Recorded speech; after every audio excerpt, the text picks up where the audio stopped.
بسم اللہ الرحمن الرحیم۔ السلام علیکم دوستوں، بسم اللہ کی برکت کا ایک سچا واقعہ۔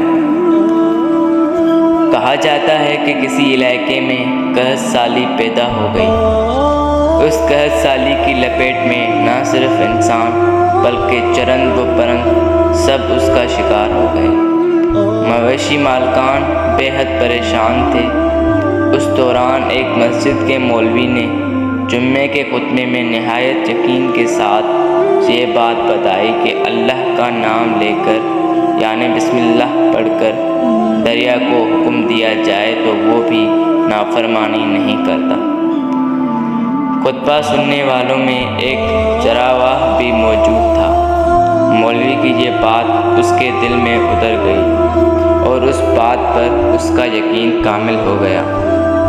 اس نے واپس آ کر اپنی بکریاں کھولیں اور سیدھا دریا پر چلا گیا۔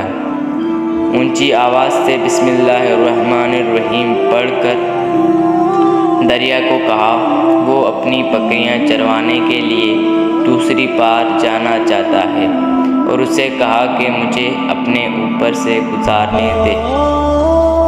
یہ کہہ کر اس نے اپنی بکریوں کو لیا اور دریا پر چلتا ہوا دریا پار کر گیا۔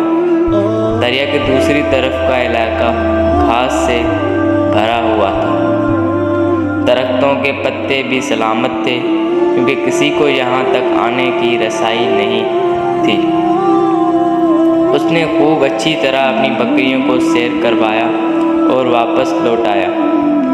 پھر یہ اس کا روز کا معمول بن گیا تھا کہ وہ بکریاں پار چھوڑ کر واپس آ جاتا اور شام کو جا کر بکریاں واپس لے آتا۔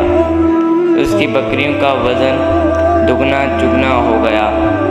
لوگ چونک گئے اور اس سے پوچھا کہ وہ اپنی بکریوں کو کیا کھلاتا ہے۔ وہ سیدھا سادہ اور صاف دل نوجوان تھا۔ اس نے صاف صاف بتا دی کہ جناب میں تو بسم اللہ الرحمن الرحیم پڑھ کر دریا پر چل کر اپنی بکریاں دوسری طرف چروانے لے جاتا ہوں۔ یہ بات سب نے سنی مگر کسی نے اس کا یقین نہیں کیا کیونکہ یہ ناقابل یقین بات تھی۔ مگر بات ہوتے ہوتے مولوی صاحب کے پاس پہنچ گئی۔ مولوی صاحب نے اس چرواہے کو بلایا اور سارا ماجرا پوچھا۔ اس چرواہے نے مولوی صاحب کو ہی حوالہ بتایا۔ مولوی صاحب میں تو آپ کا شکریہ ادا کرنے والا تھا۔ آپ نے جمعہ کے خطبے میں جو نسخہ بتایا تھا کہ بسم اللہ کہہ کر دریا کو بھی حکم دو تو وہ بھی انکار نہیں کرتا، تو میں تو بس آپ کے نسخے پر ہی عمل کر رہا ہوں۔ مولوی صاحب حیرت سے اس کے چہرے کو دیکھتے رہے۔ مولوی صاحب نے کہا بھائی صاحب ایسی باتیں تو ہم ہر جمعے میں کرتے ہیں، فقط ان کا مقصد لوگوں کا ایمان بنانا ہوتا ہے۔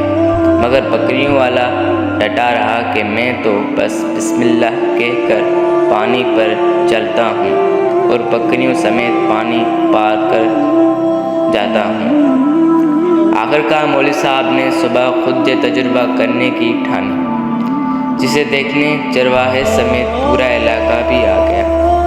مجمع زیادہ تھا۔ مولوی صاحب نے ایک دو بار سوچا کہ انکار کر دوں کہ کہیں ڈوب نہ جاؤں، مگر وہ جو مولوی صاحب کو کندھے پر اٹھا کر لائے تھے اب وہ بھی جوش و خروش سے اللہ اکبر کے نعرے لگا رہے تھے اور مولوی صاحب کے حق میں تعریفیں کر رہے تھے۔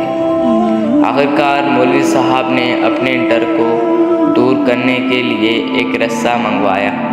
پہلے اسے ایک درخت کے ساتھ باندھا، پھر اپنی کمر کے ساتھ باندھا، پھر ڈرتے ڈرتے ڈھیلا ڈھالا بسم اللہ پڑھا اور دریا پر چلنا شروع ہو گئے۔ مگر پہلا پاؤں ہی رکھا تھا کہ پانی میں گر گئے۔ مولوی صاحب ڈبکیاں کھانے لگے اور پانی کے بہاؤ میں بہنا شروع ہو گئے۔ لوگوں نے کھینچ کر باہر نکالا۔ مولوی صاحب کی اس حرکت نے چرواہے کو پریشان کر دیا کہ مولوی صاحب کی بسم اللہ کو یہ کیا ہو گیا ہے، کیونکہ اس کا یہ روز کا کوئی فرق نہ آیا۔ اس نے بسم اللہ کہہ کر بکریوں کو پانی کی طرف اشارہ کیا اور خود ان کے پیچھے چلتا ہوا پار چھوڑ کر واپس بھی آ گیا۔ لوگ اسے ولی اللہ سمجھ رہے تھے اور اس کے حق میں نعرے لگا رہے تھے، مگر وہ سب سے بے نیاز سیدھا سادہ انسان تھا۔ وہ مولوی صاحب کے پاس پہنچا اور کہا، مولوی صاحب میں آپ کی بسم اللہ کی تعریف سے کافی پریشان تھا، مگر پانی پر چلتے ہوئے مجھے آپ کی بسم اللہ کی بیماری کا پتہ چل گیا۔ اس چرواہے نے درخت سے بندھی رسی کی طرف اشارہ کیا اور کہا، مولوی صاحب یہ ہے آپ کی بسم اللہ کی بیماری۔ آپ کی بسم اللہ کی برکت کو یہ رسہ کھا گیا۔ آپ کو اللہ اور بسم اللہ سے زیادہ اس رسے پر بھروسہ تھا، لہذا اللہ نے بھی آپ کو رسی کے حوالے کر دیا۔ کہنے لگا، مولوی صاحب آپ بھی کمال کرتے ہیں۔ میں نے آپ کے منہ سے سنا اور یقین کر لیا، اور میرے اللہ نے میرے یقین کی لاج رکھی، مگر آپ نے اللہ کا کلام سنا مگر یقین نہیں کیا، لہٰذا آپ کو اللہ نے رسوا کر دیا۔ محترم عزیز دوستوں، یہی کچھ ہمارے حال ہیں۔ ہماری نمازیں اور دعاؤں کا حال بھی یقین سے خالی ہے۔ مجھے امید ہے کہ آپ کو یہ واقعہ پسند آیا ہوگا، اور اگر آپ کو یہ واقعہ پسند آیا ہے تو ویڈیو کو لائک کر دیں اور چینل کو سبسکرائب کر دیں۔ ملتے ہیں دوسری ویڈیو میں، تب تک کے لیے اللہ حافظ۔